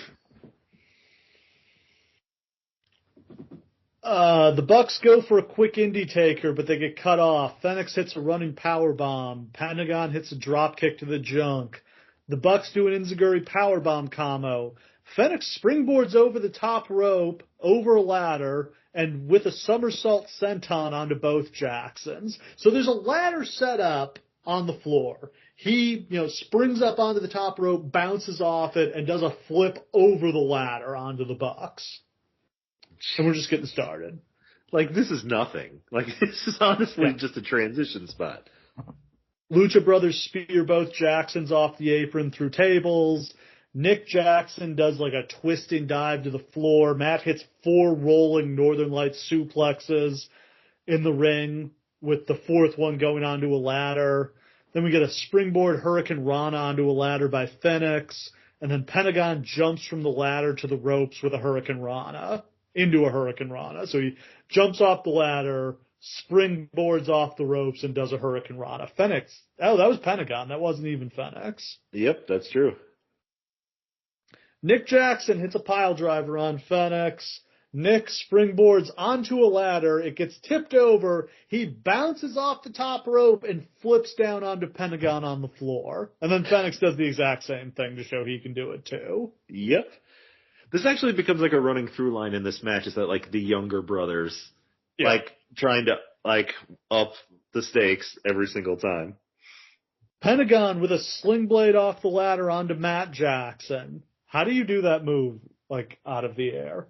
Like, I have literally tried so many times to imagine, because he has to go around the ladder, right? I was really hoping you were going to say you've tried to do this move, like, in your backyard off a ladder onto a trampoline or something. If you want to picture that, I'm happy for you guys to picture that. No, I literally had, like, my, like, big water bottle and, like a ruler set up, and I'm like, okay, physically, you have to be from a step on the ladder, jump out into the air, but come around to grab his head. Like, even if he's leaning his head out, you still have to come back towards the ladder. How is that physically possible? Nick Jackson does like, there's a ladder set up in the ring. Nick does a dive through the ladder onto the floor, but then Fenix hits a Canadian Destroyer into the ring on Matt Jackson. Only the second most interesting Canadian Destroyer in this match, as we'll cover. Lord. Lucha Brothers put Matt Jackson out on a table, but he pops up when Fenix climbs the ladder. Pentagon then does the Canadian Destroyer off the ladder through a table. The way that wrong this is done so easily. But like, this is maybe the most perfectly executed thing I've ever seen in my life. Like, as you said, this is wildly. The reaction that Jim Ross has to seeing this move, as if somebody has like injected heroin into his veins, and he's just like, ah! Yeah. This is wild. Like, this is maybe the biggest spot that has ever happened in a wrestling match outside of like Foley getting thrown off the cell. And we're not done. Like 10 minutes left. Ah! There's like a standoff where Matt Jackson and Fenix are both on top of ladders with the other brothers on tables, and then they both jump off and do splashes through the tables. That was really fun. They're really pointing at each other from across the ring. Get down. Get down or I'll do it. They were going to do it anyway. Yep. In the ring, Fenix gets KO'd with a super kick. The Bucks lock Pentagon with the sharpshooter crossface combo in the ladder. Nick Jackson climbs the ladder, but he gets pushed off and crashes through two tables on the floor. This looked ugly. I don't... He missed one of them, so he just barely hit the second one. Yeah, his feet clip the ropes, which like literally like sends him into a somersault, and literally he just like goes head first into one of the tables. Matt and Pentagon struggle on top of the ladder. Matt rips Pentagon's mask off, and he goes to grab the titles, but Fenix pushes the ladders over. Yeah, you would think this would be the end of the match. Pentagon blindly pushes the ladder over, and it's disgusting the way that Matt Jackson falls directly down and, like, his head hits the back of the ladder. Lucha Brothers climb, they pull down the belts, and they retain. What a match. Oh, boy. Insane. Like, maybe the craziest ladder match I've ever seen. Wait, I think we missed something where they do the pile driver and double stomp on the ladder to Matt, and then they climb, right? Yeah, that's right. Yeah. That was the finish. And that's like again, there are like 10 moves in this match, which is disgusting. There were so many spots here that could have been the finish, and it would have been totally satisfying. I understand them feeling like this is the sixth match that we've done. We have to up the stakes. But again, nobody's seen those other matches. Like, you do know that, right? Like, shit that happened in AAA does not matter for this. And two dudes in masks. I think it's a Bill Clinton and a Jimmy Carter mask in reference to Point Break. Yes. Show up and they attack the Lucha Brothers. They hit a powerbomb blockbuster. They unmask, and it's Santana and Ortiz, who had been LAX and TNA. And they get a huge pop from this crowd, yeah. Like, I wish they had done more with Santana and Ortiz. Like, they were good in the inner circle, but they just kind of got forgotten about. Next up, for the AEW World title, we've got Adam Page against Chris Jericho. Hangman rides a horse to the ring. Jericho comes out in his spiky jacket and weird bowler's hat. This is never quite got the hat. It's just because he was starting to go bald. I think he eventually started getting like hair treatments or something, because the hair comes back, but he was starting to go bald. Yeah. Jericho was not in the shape that he would later be here. No. Like, when did it was like 2021 he suddenly had abs again? Yeah, so like he starts drinking really heavily while he's Le Champion, and then he like goes cold turkey, and then he gets the abs back. But like, yeah. So like he's kind of puffy Jericho here. Like this is not A+ Jericho, and the Painmaker thing is, God, it's terrible. But still, the moment when he comes out and it's Chris Jericho in the main event of another company's pay-per-view, it's just so big. Aubrey Edwards is the referee. She gives instructions before the match. They absolutely should have kept that piece of presentation. There should always be referees' instructions before a world title match. This is such a great moment. I loved it so much. They say she's the first woman to ever main event a pay-per-view world championship match. Pay-per-view main event, world championship. First woman referee. And like, she is clearly the best referee in this company. That's what I really love about it. Like, Hangman hits a big boot early. Jericho turns the tide. He goes to the walls of Jericho, but Hangman fights out. Then he hits a suicide dive on the floor. Hangman goes for the shooting star press off the apron. Jericho tries to get the code breaker. It ends up being a rib breaker, but that's still pretty cool. Yeah. As Edwards is making the count, the announcers point out the title actually can be won by count out here. That's interesting. Yeah, because I guess we do have to have a champion. Yeah. Hangman makes it to the apron. Jericho knocks him off into the guardrail. Jericho starts working Hangman's arm as he wrenches it in the guardrail. They go back in the ring. He keeps working the arm. He really should have started working the ribs after the code breaker and the thing to the floor. That is a good point. Page catches Jericho out of the air and hits a fall-away slam. He goes for a pile driver, but Jericho gets him in the walls of Jericho. Hangman gets to the ropes. Hangman hits a discus punch that busts Jericho open over the eye. Follows up with a swinging neck breaker from the top rope. Page hits the buckshot lariat. He goes for the deadeye, but Jericho rolls through into the walls of Jericho. Page makes it to the rope. Jericho bails out. Page hits a moonsault to the floor, but bangs his knee on the ramp in the process. Too risky, kid. The bang when you hear when he hits the ground is just awful. Page goes for another buckshot lariat, but Jericho counters with the code breaker. Somehow that's not the finish. He kicks out. Because he's got a better finishing move he wants to get over. Hangman hits an elbow. He goes for the shooting star press, but Jericho gets his knees up. Jericho's wily veteran knowledge is just too much for the inexperienced challenger here. And it's funny because you feel like Hangman learns from this. He doesn't do near as much of this high flying as he used to. Jericho goes for another code breaker. Page blocks it, counters into the deadeye, but Jericho rolls through. Page kicks out. He finally hits the deadeye, but he can only get two. I love the buckshot lariat. I wish he had established the deadeye because it's such a good finisher. Like I honestly wish that kind of was. Is it safe? I mean, he does it on the back of his legs, so their head will never hit the ground. That's a good point. Yeah, so I think actually it is. In his calves, you should be fine. So honestly, I think that should be his finish, and like the buckshot should be like his super finish, you know? Or his setup move. Yeah. I don't find the buckshot that devastating. He rarely hits it like really good because it's still better at it than CM Punk. Well, at least he can get to his feet.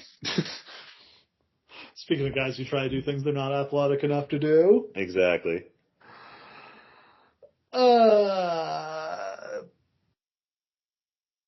Page hits another buckshot lariat. He sets up for another deadeye, but Jericho gets out, and he hits a stanky Judas effect for the 1, 2, 3. He knocks him the fuck out with this thing. That looked great. This match kicks ass. This was so much better. I had forgotten how good Jericho still was at this point. Let's just explain what we're up against here. They have to follow that last match, which is like following the first TLC. Like, it's crazy. They have to get Hangman over as a credible person, even though most of the people watching this have no idea who the fuck he is. They have to establish a new champion. Jericho, his reputation is really riding on this working because, like, he's the name in this company, right? He's the name that people actually know. If he fucking sucks, if he's like 95 Hogan and he shits the bed, like, that makes him look like an asshole. Yeah. And that's a wrap for the pay-per-view. Jericho celebrates with the belt. Do we want to talk about the belt getting stolen? Yes, you're goddamn right we want to talk about that. Okay, so I don't remember if it was that night or the next day. It was 2 days later. 2 days later? What was? I guess Starcast. Was Starcast the next day or something? Maybe it was. Anyway, Jericho has his limo take him to Longhorn Steakhouse to get some dinner. He leaves the belt in the car, and when he comes back, the belt is gone, and the driver swears he has no knowledge of this. I'm pretty sure this was an inside job, and the driver called somebody, and they stole the belt together. For sure. Well, let me The just belt was later recovered along the side of the road, so I think once the heat came down, they just dumped the thing. Guys, what's the funniest part of this? That it's only 2 days after winning the inaugural World Championship that Jericho loses it, that he took a limo to a Longhorn Steakhouse? This is all extremely funny. The Longhorn Steakhouse is exactly the kind of restaurant that would be by the hotel. Yes. Why was he even in a limo? Like, this is not, like, probably part of his contract that he gets limos. That's pretty good. You got to imagine that he had a pretty big incentive-laden contract because, like, they don't know how successful any of this is going to be, right? I'm sure he got a very nice deal to leave WWE. And it would make a lot of sense if that it was incentive-laden because that's why he's so worried about the demos and becomes the demo god. Because, like, he's just like, ooh, I get an extra $1 million if they hit that demo number, buddy. So Jericho very smartly turned this into a story. Like, he just started posting a ton on social media about this. And, like, I was wondering if they were, whether this was legit or not. I was wondering, like, oh, are they going to have, like, Moxley show up with the belt on the first Dynamite because he stole it? They should have had somebody be the person who stole it, right? And maybe it should have been Cody. Because they're going to Cody. So they may as well have just been like, Cody's like, you don't deserve this. Yeah. Like, there was a way to do it, but I don't know. It got so much publicity when it was recovered that I think they just decided, not to do that. Also, Jericho had the bit of the bubbly video that got really over. The number of things... Jericho goes on like a 6-month streak of every time he opens his fucking mouth, he makes a new catchphrase. I don't know how he does it. He's done this for 30 years. I think he was trying for the first time in a while. Yeah. Like, I think the last time he had really been trying before this was probably the Punk feud back in WWE, which was a disaster. Because trying doesn't always help. Well, I think he had a really good time with, like, the Kevin Owens thing. Like, he was trying in their backstage segment. And they just kind of, like, stole that away from him. Again, so much of this company is built on guys WWE pissed the fuck off who have something to prove. And them not giving Jericho and Owens that world title match, I think is the only reason why he didn't hang it up and just say, like, oh, I'll just go play with Fozzy from now on. He's like, no. I gotta prove to those motherfuckers that I've got a world title run left in me. And he did. So overall, huge thumbs up from me for this show. Like, this, even more so than Double or Nothing, I feel like really sets the tone for what this company can be. There's just bangers up and down this card. Jericho is revived as a top star. You come out of this and you got the TV deal and you're like, you know what? This is a real thing. This isn't like a fly-by-night. This isn't a fad. Like, this is an actual real promotion that's going to work. Do you have some, Steve? I do have a Stump Steve. So, we are literally approaching, it's tomorrow, the fifth Full Gear, is that right? Or not Full Gear, All Out. So Yeah. or at least it's been 5 years of All Out. Only 3 men have appeared on every All Out from the beginning. There are 4 that have appeared on all but 1. Can you tell me the 3 that have appeared on every single All Out from the beginning? Maybe? Yeah. What do you got? Well, obviously, they're on this show, so that'll help you. I'm going to start by pulling up this card so I can refresh my memory of who was on this. I am not counting dark matches. I didn't even look at them. We're just talking about main card. Hangman. Hangman is not correct. Wow. Jericho? Jericho is not correct. That's insane. Jericho has missed 1. The Bucks? The Bucks are 2 of them. And then there's one other.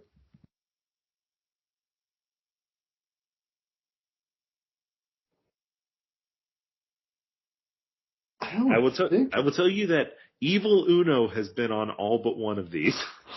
That's hilarious. Jericho has been on all but 1. He's not booked for this Sunday or Saturday. No, he's not. It's definitely not either of the women. Definitely not the Best Friends. Definitely not Jimmy Havoc. I'll say Darby. Darby has been on all but 1, as has Orange Cassidy and Luchasaurus. But the only man who's been on all of them up until this point is Mr. Kenneth Omega. I was sure it wasn't Kenny because he's missed so much time with injuries, but I guess that never lined up with All Out. For some reason, All Out, I believe All Out is the only one he has appeared on. Yeah, I was going to say, he has to have missed one of all the other pay-per-views because he's missed so much time with injuries over the years. Yep, so only the Bucks and Kenny have been on every single one of these shows. The guys who've been there from the very beginning, that makes sense. Yep. But literally, there's so many guys who have been on, all but 1, because all of the guys from this show mostly are still here. All right. So, next time, the story continues as we'll get to Full Gear 2019, the first pay-per-view of the Dynamite era. We are going to have a lot to talk about. Do you have any questions before we get out of here? Questions? Like Twitter questions? Oh! Good call. I always forget these. The Good, the Bad, and the Nerdy asks, should Moxley have been in the title match instead of Jericho or Hangman? Let's set aside the fact that Moxley was injured and couldn't have worked the match. Do you think he should have been in the title match? No, I think holding him back until, you have a match for him makes more sense. When he does eventually, he's the guy who ends the Inner Circle Jericho run. I think that's the perfect way for him to win the belt. I kind of like the way they were initially presenting him as an outsider to the company. Honestly, I wish they had leaned more into that. Yeah, I kind of wish that had gone on a little longer, although it's a little hard to pull off. Yeah. William Humphreys asks, what, in your opinion, is the biggest missed opportunity in early AEW? In terms of a wrestler they could have run with or a style they could have pursued? Ooh, interesting. It's weird to say. I think it might be Cody. Just the fact that they didn't build the company around him. I don't know that the Codyverse could have existed as a full promotion. Yeah. I feel like it may have been a little bit like the NWO getting its own show. You know what I mean? Do you think it couldn't? Do you think? I mean, Cody has been a tremendous champion and top babyface in WWE, but do you just think for this audience that wouldn't have clicked? I honestly don't think that anyone other than Cody Rhodes could do what Cody Rhodes does, is the thing. So, if all the baby faces were like Cody Rhodes, that just wouldn't work. I don't know. I think that he can only book for him because he's the only person in the world charming enough to make what should be a heel character work as a baby face. You know what I mean? That's a good point. I wonder if you could have gone further with Jurassic Express. Maybe not. I don't know. That Hangman aborted heel run, which we'll get further into as we go further into the season. That was going to be something big that they missed. It really was. So there's a bunch of missed opportunities like that and Brody Lee, but they didn't miss them. Generally, the fact that they didn't really push Kenny. I think that's the one. I think they did once he became the heel champion, but maybe he just should have been the babyface champion. I think for this audience, for the people who had been following, he was perfect. But I think Jericho was the right guy to be the first champion because he has the bigger name and the more mass appeal. I agree. I don't really know like how you like functionally do that. We missed out on so much Kenny Omega that we should have gotten because he so obviously wants to put himself in the background So and unselfish. like I wish that even if he's not, and he's still all over the shows, he's like tag team champion, he's facing Moxley and stuff, but I just feel like he's the guy that this crowd is here to see the most, and I just don't feel like they center him in that way. Does that make sense? It's been kind of a theme because the same way, like, they aren't really running with Okada in the way they could, or Jay White, or so many guys come in here and they just like, they don't do the obvious thing, which is book them in like, my heart just aches for a 30-minute Okada pay-per-view match, and they just won't give it to us. Has he had any pay-per-view matches since he started? Is this going to be the first one? He keeps having, like, tag me. He was in Anarchy in the Arena. Right. He was in the Casino Battle Royal, or the Casino Gauntlet. Now he's in a 4-way. I don't remember. Was he on Forbidden Door? He wrestled Roderick Strong. Is that who did he take? No, it was a 6-man. It was him and the Bucks versus Tanahashi and I don't remember. Who did he beat Eddie for the Continental, right? Yeah. Yeah.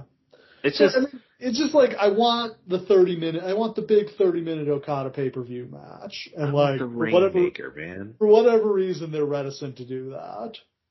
And maybe they just feel like they're pushing the shit out of Ospreay. Maybe it feels wrong to like bring both of those guys in and push the shit out of both of them at the same time while shoving your guys that you had previously to the side. I kind of get that, but boy, they sure do just have guys on the sidelines who are the greatest of all time, don't they? Yeah, and even if it's not the main event, just giving him some bigger, more meaningful pay-per-view matches would be nice instead of all these multi-man matches. Yeah. I'm not ready to say that Okada is the biggest missed opportunity. They're not there yet. A year from now, if nothing's happened with him, that's where we'll be. We got off track. What was the biggest missed opportunity? Random thing I loved. They were playing with it. The idea, I think all wrestlers should have a trainer or a second. Like, I think it should be unusual for a wrestler to come out for a match unaccompanied. And they had so many great, like, managers here with Arn and Tully and DDP and Jake Roberts that each of these guys could have had a group of wrestlers that they trained, and having the trainer, the manager, be a big part of the show would have been really interesting. Let me do you one better. The thing that they lost that was the biggest missed opportunity was their principles that they started with. The rankings. Like the stables in exactly the way that you're saying. Like the having wins the referee losses really matter here. Having the referee read off the rules in the main event. Like these are the things that the more sport-like presentation. These are the things that really, really made this company stand out. Do you remember how we used to talk about they went their whole 2 years without ever doing a DQ finish in this company? Boy, did they throw that out the window. And it's not that they took a step towards WWE per se, but when they lost those things, every promotion feels like WWE when you lose what makes you stand out, because that's the default. So different than in the beginning. They had the guts to just have winners and losers. Guys just had to take losses instead of they've had some pay-per-views this year where every single match had outside interference. And name one person in the first 2 years of AEW who taking a single loss hurt. No, it usually helped them. Maybe this Omega match was the only one where it felt like it took momentum away from a guy. I can't think of another one. It was in service of a bigger story they were telling. It just turns out I think the story didn't quite land, probably because of the pandemic. But losses help. How many stars did they build with people losing? Yeah.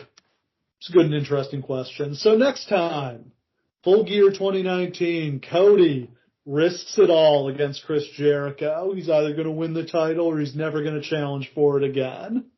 Boy, I sure hope some unforeseen variable doesn't take place to cause Cody to never get a title shot ever. Jon Moxley versus Kenny Omega in an unsanctioned lights out match. And one of what was at the time one of Steve's least favorite matches in wrestling history. It was so long, and I was Despite so tired. being between two of the coolest people of all time. And some other good stuff. It's another really good show. It's a very weird show. It builds off of this one in interesting ways. I'm really excited to talk about it. So yeah, we'll have all that and more next time on the Lawcast. Thanks for listening. We'll see you again next time.